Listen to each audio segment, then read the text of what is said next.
পাক অধিকৃত কাশ্মীর সেটা আমরা এবারে নিয়ে নেব।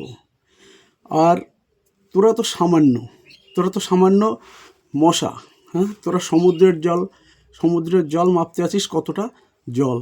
তোরা একটা পশ্চিমবাংলার থেকে একটু বড় একটা দেশ, আর আমাদের 28-29টা রাজ্য আছে, তাই তোদের এত হুঙ্কার। শূন্য কলসি বাজে বেশি, তোরা হলে শূন্য কলসি। তোদের মধ্যে যদি তোর কলসিতে যদি পানি থাকতো তাহলে আর ঢপঢপ করে বাঁচত।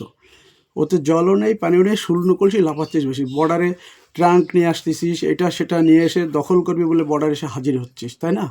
হ্যাঁ, তোদেরকে আমরা ভয় পাই না। আমরা কাশ্মীর, এবার পাক অধিকৃত কাশ্মীরকে আমরা নিয়ে নেবো। আর তোরা সেই পাকিস্তানকে তোরা মানে তাদেরকে নিয়ে তোরা লড়ছিস, আর তাদেরকে আমরা গুড়িয়ে দিতে যাচ্ছি। আর তোরা তো সামান্য মশা। চিন্তা ভাবনা করে লড়িস কিন্তু, বলে দিলাম। একটা মিসাইল ছেড়ে দেবো, বিশ্বের সেরা মিসাইল আমাদের কাছে, ভারতবর্ষের কাছে বিশ্বের সেরা মিসাইল। একখানা মিসাইল ছাড়ে যদি তোদের ঘটি মাটি চাটি হয়ে যাবে, একদম ওখানে সমুদ্র বানিয়ে দেবো, কিংবা লাল বানিয়ে দেবো, মনে রাখিস। সাবধানে হিসাব করে চলিস, বুঝলি তো?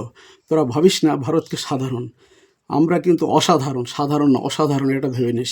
লাফালাফি যত করবি ততই তোরা বিপদে পড়বি। একবার মনে আছে, হ্যাঁ, বাবরি মসজিদ তৈরি করতে আসবি, তখন ও বর্ডারের সাইডে তোদের যে বিডিআর, তারা বাধা দিয়েছিল যে যাস না, ওরা কাশ্মীরে ওপারের সেনাগুলো বসে আছে, বিএসএফ স্ট্যান্ড গান নিয়ে বসে আছে, তোদের পাখির মতো ফেলবে। তোরা যদি এপারে আসতিস, তোদের পাখির মতো ঝাঁঝরা করে ফেলে দিতাম আমরা।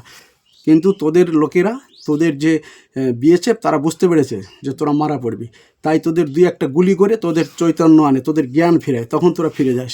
তা নাহলে তোরা কীভাবে মরতিস তোরা বুঝে নিতিস। তাই এইটুক সাবধান। তোরা এখনও বর্ডার টপকে আসার তোরা কেন কাঁটাতারে বেড়া দিতে দিচ্ছিস না, যাতে তোরা হাজার হাজার লাখ লাখ ঢুকতে পারিস। তোরা বলছিস আমরা 16 কোটি, 28 কোটি, 30 কোটি হইস না কেন, কোনো আসে যায় না তাতে আমাদের।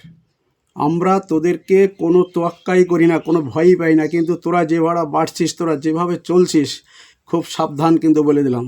হুঙ্কার দিচ্ছিস তোরা আমরা ইন্ডিয়া দখল করব, তাই তো? ইন্ডিয়া দখল করবি তোরা, এসে দেখিস ইন্ডিয়ার বর্ডার সাইডে এসে বর্ডারে থেকে ধূলিসাৎ করে দেবো। তো ভিতরে ঢোকা তো দূরের কথা। আর একটা যদি মিসাইল ছেড়ে দিই, বিশ্বের সেরা মিসাইল ইন্ডিয়ার হাতে, মনে রাখিস। আর কিছু করতে হবে না। অন্য তো বায়ুসেনা টেনা, তারপরে যুদ্ধ জাহাজ টাহাজ তো আছেই, তোদের ওসব প্রয়োজন হবে না। একটা মিসাইল দিয়ে তোদের শেষ করে দেবো। হ্যাঁ, তোরা জানিস না ভারতবর্ষ কতটা শক্তিশালী, কতটা বিশ্বের কাছে। বিশ্ব এখন কাঁপছে ভারতের কথায়, ভারতের ভাষায়, ভারতের ভালো ব্যবহারে। ভারত সবার সাথে বন্ধুত্ব বিশ্বের, এবং শক্তিশালী দেশ, মনে রাখিস। তোরা আমাদের কিচ্ছু করতে পারবি না। কিন্তু সাবধান, এখনও তোদের সাবধান করে দিচ্ছে। তোরা চুপচাপ থাক, তোরা লাফালাফি করিস না। তোরা বেশি যদি লাফালাফি করিস তাহলে তোর পরিণতি খুব খারাপ হয়ে যাবে কিন্তু।